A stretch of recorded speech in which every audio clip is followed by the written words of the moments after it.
59 കഴിഞ്ഞ് 67 വരെ ഒരു ഇടതുപക്ഷ വിരുദ്ധ ഗവൺമെൻറ് വന്നു. പക്ഷേ 67 അതിനെല്ലാം മാറ്റിമറിച്ചുകൊണ്ട് രാഷ്ട്രീയ സാഹചര്യങ്ങൾ ഉപയോഗിച്ച് കേരളത്തിൽ ഐക്യമുന്നണി അധികാരത്തിലേക്ക് വന്നു. ആ ഐക്യമുന്നണി കേരളം ഭരിച്ചുകൊണ്ടിരിക്കുമ്പോൾ അതിനെയും വലതുപക്ഷം ദുർബലപ്പെടുത്തി. പിന്നെ വീണ്ടും തിരിച്ചു വന്നു. ആ തിരിച്ചുവരവിൽ പ്രത്യേക സാഹചര്യങ്ങൾ നിങ്ങൾ ഓർക്കുന്നുണ്ടാകും. കേരള രാഷ്ട്രീയത്തിൽ വന്നിട്ടുള്ള ചില സാഹചര്യം അതിൻ്റെ എല്ലാം ഫലപ്രദമായി ഉപയോഗിച്ചുകൊണ്ട് ഇടതുപക്ഷ മുന്നണി വീണ്ടും കരുത്ത് നേടി പുറത്തേക്ക് വന്നു. വീണ്ടും തുടർച്ചയായി ചില തിരിച്ചടി വന്നു. വീണ്ടും കരുത്തോടുകൂടി വന്നു.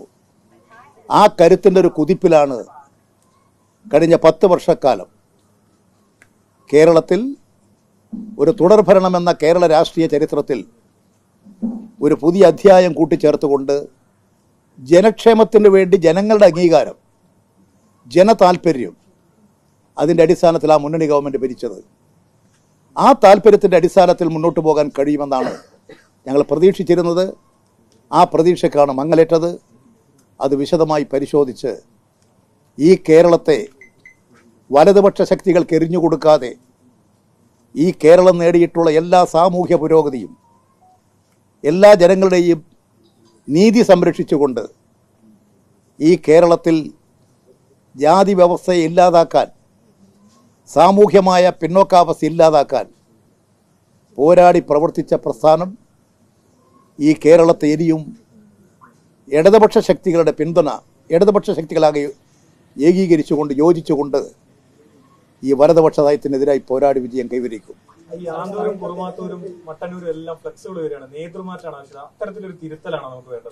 അതെല്ലാം പാർട്ടിയോട് താല്പര്യമുള്ളവർ നടത്തിക്കൊണ്ടിരിക്കുന്ന പ്രകടനമാണ് എന്ന് എനിക്ക് തോന്നുന്നില്ല. ഇപ്പോൾ UDF വേണ്ടി തെരുവിലിറങ്ങുന്നു. ആ തെരുവിലിറങ്ങുന്നതിനെ ന്യായീകരിക്കാൻ, നിങ്ങളും ഇങ്ങനെയാണെന്ന് വരുത്തി തീർക്കാൻ പാർട്ടി ശത്രുക്കൾ നിർവഹിച്ചുകൊണ്ടിരിക്കുന്ന ഒരു ദൗത്യമാണത്. കോൺഗ്രസിൻ്റെ തെരുവിലല്ലേ ഇപ്പോൾ അവർ ആളെ എണ്ണി തെരുവിൽ ഇറക്കുകയല്ലേ. ഒരു ഭാഗത്ത് VD സതീശന് വേണ്ടി, രമേശ് ചെന്നിത്തലയ്ക്ക് വേണ്ടി, KC വേണുഗോപാലിന് വേണ്ടി പ്ലക്കാർഡുകളും ആളുകളുമായി തെരുവിൽ കേരളമാകെ ഇറങ്ങുകയല്ലേ. ഇതിനെ പ്രൊട്ടക്റ്റ് ചെയ്യാൻ, സംരക്ഷിക്കാൻ, ന്യായീകരണം കണ്ടെത്താൻ, നിങ്ങളും ഇതുപോലെയാണെന്ന് വരുത്തി തീർക്കാൻ പാർട്ടി വിരുദ്ധ ശക്തികൾ അവരെ സഹായിക്കാൻ വേണ്ടിയിട്ടുള്ള ഒരു നടപടിയുടെ ഭാഗമായിട്ട് ഞാൻ കാണുന്നുള്ളൂ. അല്ലാതെ ഇത്തരമൊരു ബോർഡുകൾ കേരളത്തിൽ ഉയരേണ്ട യാതൊരു സാഹചര്യങ്ങളും ഇടതുപക്ഷത്തിലില്ല, ഇടതുപക്ഷ മുന്നണിയിലില്ല, CPM-ലില്ല. അത് നിങ്ങൾക്കും ആ കാര്യങ്ങൾ വിശദമായി പരിശോധിച്ചാൽ മനസ്സിലാവും. നിർണായകമായ തെരഞ്ഞെടുപ്പ് വിധി വന്നു.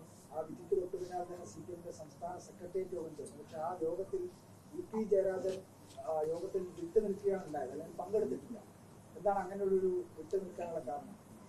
ഈ യോഗത്തിൽ പങ്കെടുക്കാതിരിക്കാൻ എനിക്കുള്ള പ്രശ്നം, എനിക്ക് ചെറിയൊരു കാലിനൊരു വേദന വന്ന് ഞാനിവിടെ നമ്മളൊരു ഗുരുക്കളുണ്ട്, ഗുരുക്കളെ കൊണ്ട് ആയുർവേദ ചികിത്സ നടത്തുകയായിരുന്നു.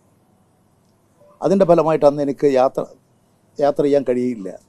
പ്രത്യേകിച്ച് ഞാനിപ്പോൾ തീവണ്ടിയിൽ യാത്ര ചെയ്യുമ്പോൾ രാത്രി യാത്ര ചെയ്യാറില്ല.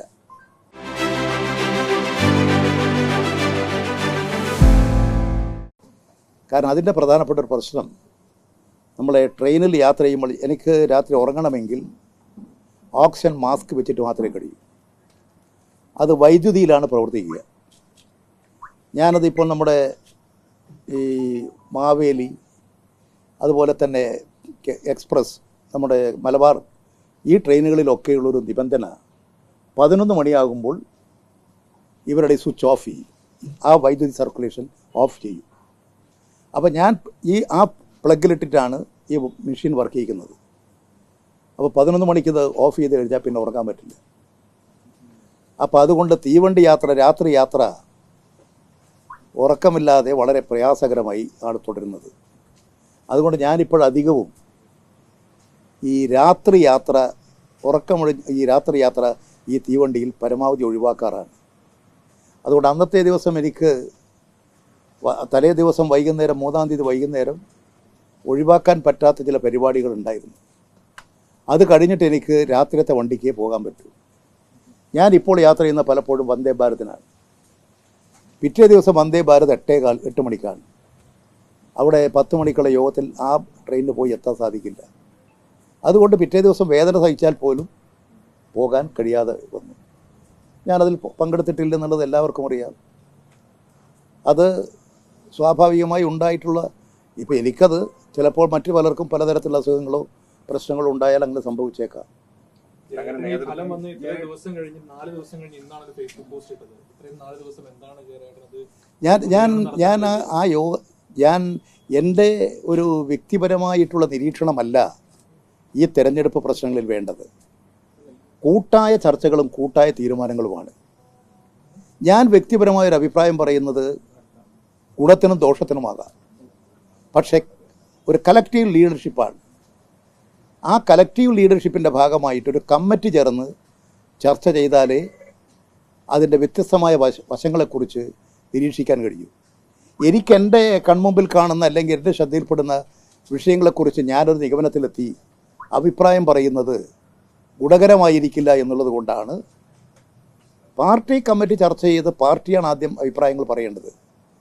പാർട്ടി പറഞ്ഞു, മുഖ്യമന്ത്രി പറഞ്ഞു, LDF പറഞ്ഞു, പാർട്ടി നയങ്ങൾ വ്യക്തമാക്കി കഴിഞ്ഞു, മുന്നണി നയം വ്യക്തമാക്കി കഴിഞ്ഞു.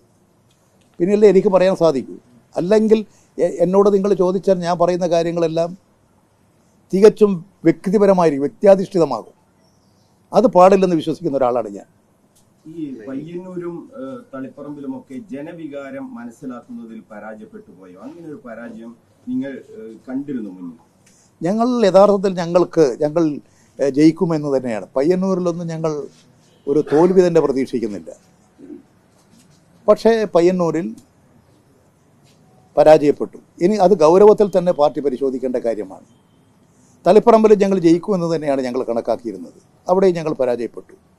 ഇതവിടെ മാത്രമല്ല, ഇപ്പോൾ തൃക്കരിപ്പൂര് നമ്മൾ ജയിക്കുമെന്ന് കണ്ടിട്ടുള്ളതാണ്. ഉദുമ നമ്മൾ ജയിക്കുമെന്ന് കണ്ടിട്ടുള്ളതാണ്. അതുപോലെ തന്നെ നമ്മൾ കണ്ണൂരിൽ ഞങ്ങളുടെ ഒരു പ്രാഥമികമായൊരു നിരീക്ഷണത്തിൽ ഞങ്ങൾ ജയിക്കാൻ സാധ്യതയുണ്ടെന്ന് കണ്ടിട്ടുള്ളതാണ്. അഴീക്കോട് ഞങ്ങൾ ജയിക്കുമെന്ന് കണ്ടിട്ടുള്ളതാണ്. പക്ഷെ ആ സ്ഥലങ്ങളിലെല്ലാം വോട്ട് കുറഞ്ഞു എന്നുള്ളതും തോറ്റു എന്നുള്ളതും സംഭവിച്ചിട്ടുണ്ട്. ഇതെല്ലാം പൊതുവായി വന്നിട്ടുള്ള ഒരു രാഷ്ട്രീയ കാറ്റിൻ്റെ ഒരു തെരഞ്ഞെടുപ്പ് രംഗത്തുണ്ടായിട്ടുള്ള ഒരു പ്രതികരണത്തിൻ്റെ ഭാഗമായിട്ടാണ്. ഇനി അത് സംബന്ധിച്ച് തന്നെയാണ് വളരെ വിശദമായി പരിശോധിക്കുക.